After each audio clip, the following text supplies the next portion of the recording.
And now we will hear from Paul Thompson, the famous author of the 911 timeline, which we all have used as a reference. Paul. If you, yeah, Paul's not on time.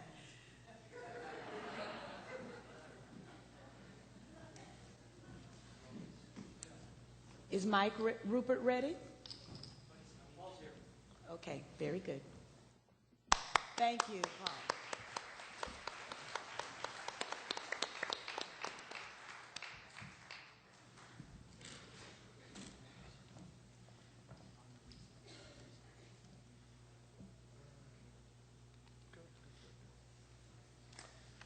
Hi there.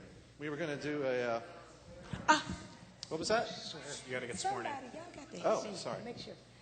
Do you swear? Yeah, raise your right hand. The standard has been set now.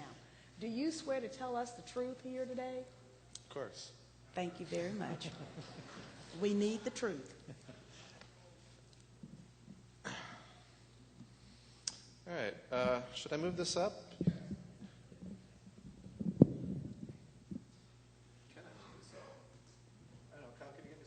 Oh yeah, it's the one with the balls on it. Well, I'll get started anyway. So I want to talk about two things today. So I'll just go straight into it since I don't have a lot of time. First thing I want to talk about is the foreign intelligence warnings about 9/11. Some of you may have seen out in back, I have this book that has just come out a couple days ago called The Terror Timeline. And this is based on my website. And the material I'm going to talk about today is based on what I've done on the website and now is in the book. And everything in there is from mainstream source material, CBS News, Wall Street Journal, Washington Post, that kind of material. So I want to preface that everything I'm saying here, everything I'm going to be saying, is coming from those kinds of sources. And the first thing I want to start with is a quote from President Bush just a few months ago. He said, "Had I any inkling whatsoever that the people were going to fly airplanes in the buildings, we would have moved heaven and earth to save the country." So he didn't have any inkling whatsoever. And now I'm going to tell you something I think was probably the most significant thing that came out of the 9/11 Commission and it really got ignored. And just briefly mentioned in one of their staff statements, it said that in the beginning of the summer of 2001, Osama bin Laden actually started publicly talking about the 9/11 plot. He would go to mosques and he would speak in front of large crowds in Afghanistan, talking to his followers, talking to local people who are coming to the mosque. And according to the 9/11 Commission, he actually would say things in his speeches, like in one speech he said that people should pray for the success of an upcoming attack involving 20 martyrs. Or another person said that bin Laden told them that the U.S. would be hit by a terrorist attack and thousands would die. So there's this really kind of very almost open secret about the 9/11 attacks. So another example would be John Walker Lynn. You might have heard of him. He's kind of they call him the Marin County Taliban guy. He went over there, joined Al-Qaeda. In a matter of days, he learned all about the 9/11 attacks. He learned that there were going to be all these different airplanes involved. So in other words, it was just a very, very widely talked about thing in Afghanistan. So then what we see is that all these foreign governments picked up on this and started warning the U.S. It also says in the 9/11 Commission report that this knowledge, this foreknowledge, was so extensive that it spread throughout the radical fundamentalist network throughout the world. So people all over the world, including in the United States now, were getting details of the plot months in advance.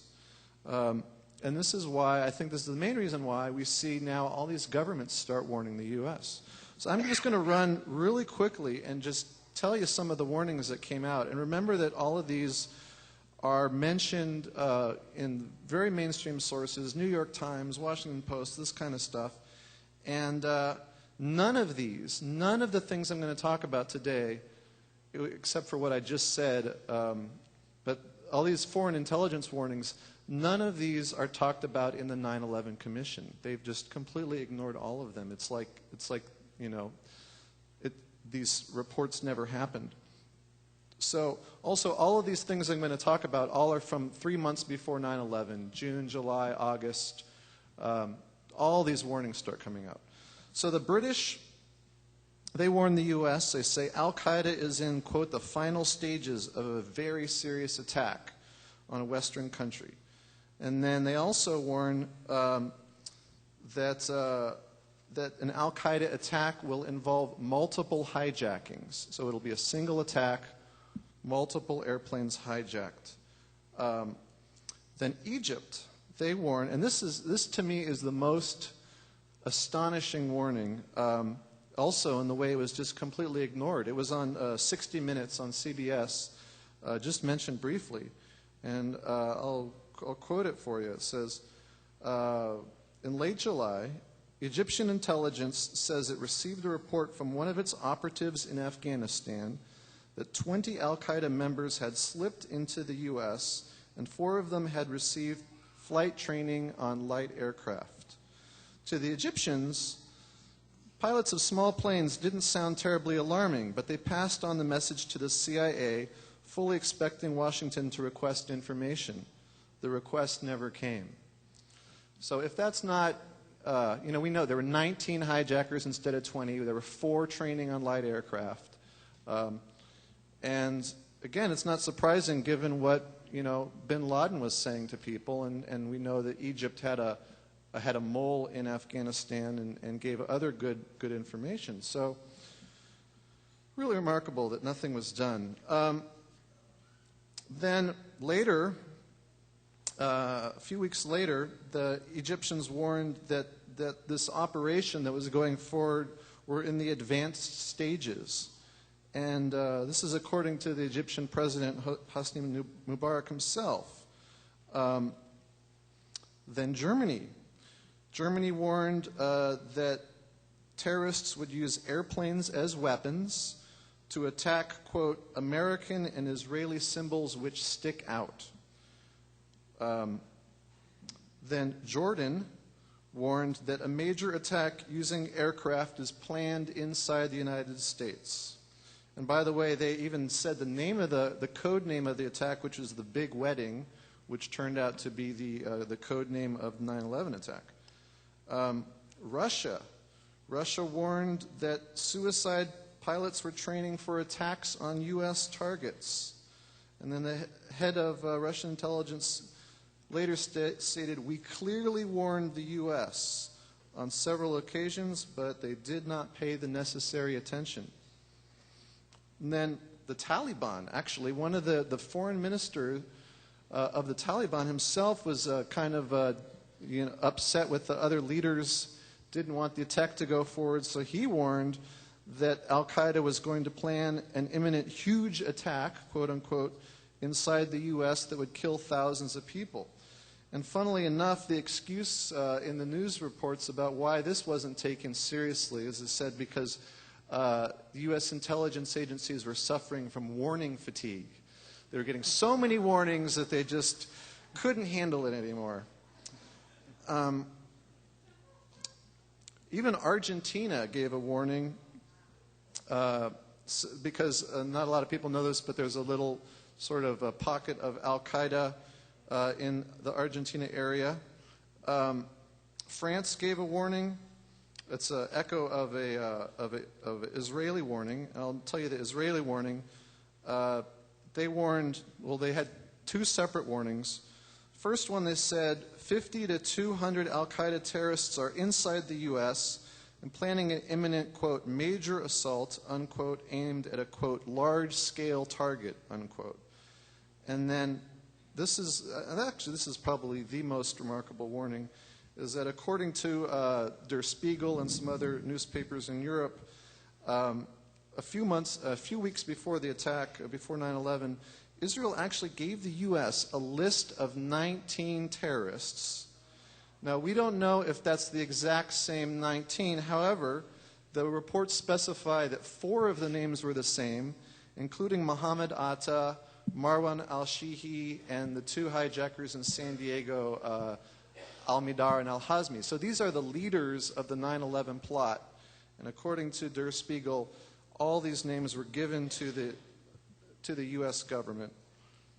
Morocco gave a warning, saying that al-Qaeda is planning large-scale operations in New York City in the fall of 2001, possibly targeting the World Trade Center. So I could go on. These are just some selected warnings that I've given. But as you can see, there's so many warnings that, in fact, in the middle of August, Cofer Black, who's the head of the CIA's Counterterrorism Center, he was speaking at a convention of counterterrorist officials in a public venue, and he said, quote, "We are going to be struck soon. Many Americans are going to die, and it could be in the U.S." And later on, he said that the top leaders were unwilling to act unless they were told that the attack was coming within the exact day, and here is what they are going to hit. So in other words, he's saying that basically the leaders didn't care to stop the attack, made no moves to defend the United States unless they were told exactly the day and the location of what the attack would be. And in fact, we can see that the Bush administration did absolutely nothing despite all these warnings. There was one thing that I found interesting in the 9/11 Commission hearings is that Transportation Secretary Norman Mineta, who is still the Transportation Secretary for Bush, he was asked, so can you point to one thing that the Bush administration did before 9/11 that helped safeguard the U.S.? And he said no. Wasn't a single thing. So that's the first part of my talk. The second part, I want to talk about the issue of Pakistan. I could also talk about Saudi Arabia, but I don't have time for that. But between Pakistan and Saudi Arabia, these are the 2 countries that you think would have given the U.S. warnings. I mean, here we're getting Argentina, all these countries, Morocco are warning the U.S., but the 2 countries, Pakistan, extremely closely tied to the Taliban. They basically, created the Taliban, and Taliban was their puppet, as even the 9/11 Commission has stated. And then Saudi Arabia, where all the hijackers are from, Osama bin Laden's from, we don't get any warnings from those 2 countries. And I think there's significant evidence that the Pakistani intelligence agency actually had a very direct role in the plot. It's a very unusual intelligence agency. It's called the ISI. And it got very rich off of drug money. So rich from all the opium and heroin coming from Afghanistan and moving through Pakistan that it's self-funding. So it's basically politically autonomous, and people call it a state within a state. It can basically do whatever it wants. Some people say that the ISI is more powerful than the actual Pakistani government. And as the Wall Street Journal has said, quote, "Despite their clean chins and pressed uniforms, the ISI men are as deeply fundamentalist as any bearded fanatic. The ISI created the Taliban as their own instrument and still supports it." So there's essentially you cannot see a difference between the ISI and the Taliban, and in my opinion, al-Qaeda. They all are essentially the same group of people. And in fact, there was some U.S. reporters went to Afghanistan just right before 9/11, and they said everything here that we've seen, everything the Taliban has, the water, the oil, the food, everything's coming from the ISI. They're just complete puppets of the ISI. So I'm going to run through just a couple things really quickly here, some key characters to kind of keep in mind. Randy Glass is he was involved in a U.S. sting operation. He was a criminal himself, got involved in a sting operation. with the FBI and the, alcohol, tobacco, and firearms. And in 1999, there was an ISI agent, and they were recording the conversation as part of their sting operation. And this ISI agent was within sight of the World Trade Center. He pointed to the World Trade Center, and he said, "Those towers are coming down." And he repeated that statement on several occasions. And this evidence has been recorded on tape. So we can see this is interesting because some people say that people didn't know that the towers would be completely destroyed. But here we are, even in 1999, stating with assurance that the towers are going to be completely destroyed. And I could go into a lot more about Randy Glass, but there's a big sordid history there of the ISI's involvement in even trying to buy nuclear weapons to give to Al-Qaeda. Now, another character to keep in mind is Saeed Sheikh. He's a very, very important character, and I think he's really the key to understanding a lot about 9/11. He's famous for being the killer of the reporter Daniel Pearl. You may remember in 2002 he got very brutally kidnapped and publicly executed, basically. And but it appears that Saeed Sheikh actually was one of the key funders for the 9/11 attacks. And so I'll read a quote from the London Times about him. It says, "Saeed Sheikh is no ordinary terrorist, but a man who has connections that reach high into Pakistan's military and intelligence elite and into the innermost circles of Osama bin Laden and the Al-Qaeda organization." He, in fact, was so tied in that bin Laden called him his favorite son, and he was even talking of replacing bin Laden someday. And yet, he was also an ISI agent. So I can't go into all the details, but there's a lot of evidence showing that he actually trained some of the hijackers in terrorism techniques, and he directly funded the attacks. Now, Khalid Sheikh Mohammed, the so-called 9/11 mastermind, he was also Saeed Sheikh's boss. They knew each other. For instance, they both participated in the Daniel Pearl killing. Now, Robert Fisk, who, as you may well know, is a very famous journalist, he said, like Saeed Sheikh, Mohammed was an ISI asset. Indeed, anyone handed over by the ISI these days is almost certainly a former employee of the ISI, whose control of the Taliban amazed even the Pakistani government. And then there's General Mahmoud Ahmed, and he's the head of the ISI. The Wall Street Journal and other media outlets reported in a month after 9/11 that General Mahmoud Ahmed, head of the ISI, ordered $100,000 to go from Saeed Sheikh to Mohammed Atta, the head hijacker. So we see a direct link from the head of the ISI to the head of the hijackers. And this remarkable evidence has really been ignored. And this last fact leads to all kinds of interesting connections to the U.S. because it so happens that General Ahmad, on the morning of 9/11, was actually meeting with Senator Bob Graham, Democratic Senator, Porter Goss, House of Representatives guy who's now up for being the new head of the CIA, and John Kyle, another senator. And in the weeks before this, these same three U.S. politicians were in Pakistan talking to General Ahmad. We don't know what they were talking about. I certainly would like to know. So I'm running out of time, but another interesting figure that I think also points to very interesting directions is a guy called General Hamid Gul, who's a former head of the ISI. And a recent report from UPI suggested that he actually, this Hamid Gul, was actually the master planner for Osama bin Laden. And one reason this is very interesting is because Richard Clarke has stated, the counterterrorism czar for Bush and Clinton, stated that in 1999 they intercepted a message between Hamid Gul and some of the leaders of the Taliban where he said, that time Clinton tried to hit you with a missile, late 98, don't worry. Clinton is not planning on doing it again.